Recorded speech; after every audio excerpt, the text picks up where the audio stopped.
All right, good morning. So this question is for class ninth.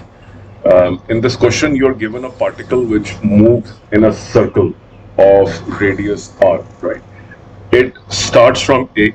This is the starting point of the particle and it moves anti-clockwise. So this is anti-clockwise. You have to calculate the distance and displacement of the particle from A to B, A to C, A to D, and in the complete revolution. So first thing you must understand to solve such questions is always remember that displacement is found by subtracting the final position. This is a subtraction you need to do. Okay. So this is the final position. This is the initial position. In this question, that it says A to B, which means A is the initial position. So we will mark A as the initial position in this question. So A is your initial position and your final position is B. Okay, so which is XF. You have to calculate this length, okay, which is a straight. So how do you calculate this? Okay, so if you see, this is radius R, this is R, so this is perpendicular. So this is the hypotenuse for the triangle AOB, right? If you see, AOB is a right angled triangle. This is hypotenuse, and the value of hypotenuse is calculated by base square plus perpendicular square, so r square plus r square. So hypotenuse is equal to 2r square, right? And hypotenuse is equal to under root 2r. So the value of this displacement is root 2r. So this particular place, right? This was xi here. This was x final. So the second part of the question is also calculate the distance, right? Distance is not calculated with the concept of xf minus xi.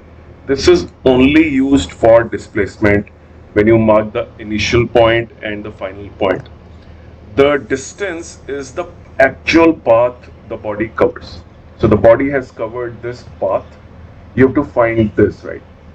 As you can see, the distance is 1/4 the circumference, right? So total circumference is 2 pi r. 1/4 of that is the distance from A to B. I'm doing the first part, right? So 2, this is pi r by 2. So pi, so your answer is this, pi r by 2. We will write capital R because the radius is given to be capital R. So you can see the difference. In one you have the concept of xf minus xi, which is a direct line from A to B, and this is known as displacement. But in the second, the path you actually travel, you have to go through that, right? It's a quarter of a circle which you took, so you have to use that only, right? So we have done A to B, distance and displacement. Now let's attempt the next part, which is A to C, and we will use the same concept. Watch this video very carefully so that your concept becomes very strong on distance and displacement, right? Let's do the second part and solve. All right, now let's observe the second part. First we will calculate the displacement, right? So we will mark the first point as the initial point xi, then we will mark the final point, right? A to C. So this is initial point, this is the final point.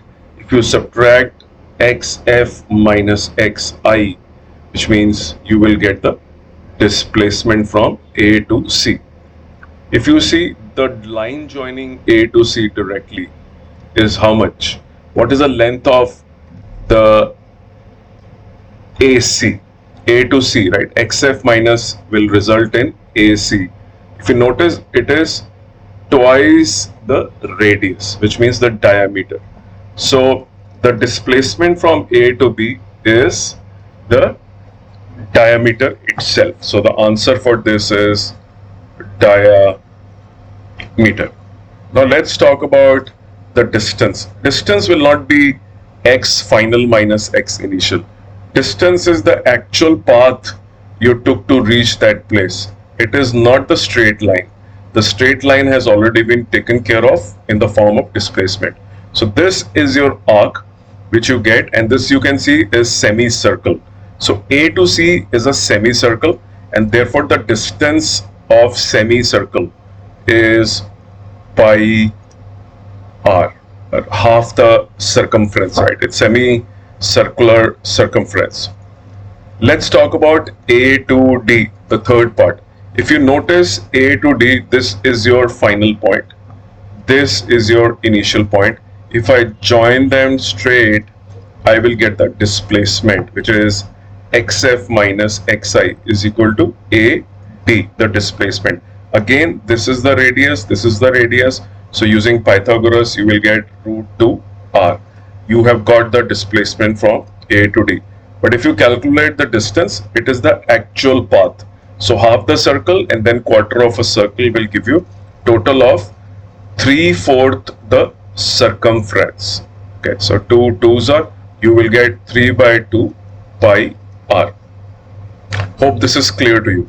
Last part is in the complete revolution to the point back, right? So you start from A and you come back to A, which means your final point is A and your initial point is also A. We are doing part D now. So if you subtract these two, what do you get? You get xf minus xi is equal to 0, because you have come back to the same final position where you started from. So your displacement is 0. And if you talk about the distance, which is the second part, how will you calculate the distance? The actual path. The actual path is always called as the distance. And you can see it is complete circumference. So the distance covered is 2 pi r is equal to 2 pi r, because the value of radius is capital R. Right? So displacement in the fourth part is 0, but the distance covered is 2 pi r. You should always remember that displacement is the shortest path between the initial and final position of the body. Whereas in the case of distance, always take the actual path which you have covered. You can expect this question in your school examination. It's a very important question because it uses your knowledge of Pythagoras. Like we calculated the AB, we used Pythagoras to calculate the hypotenuse.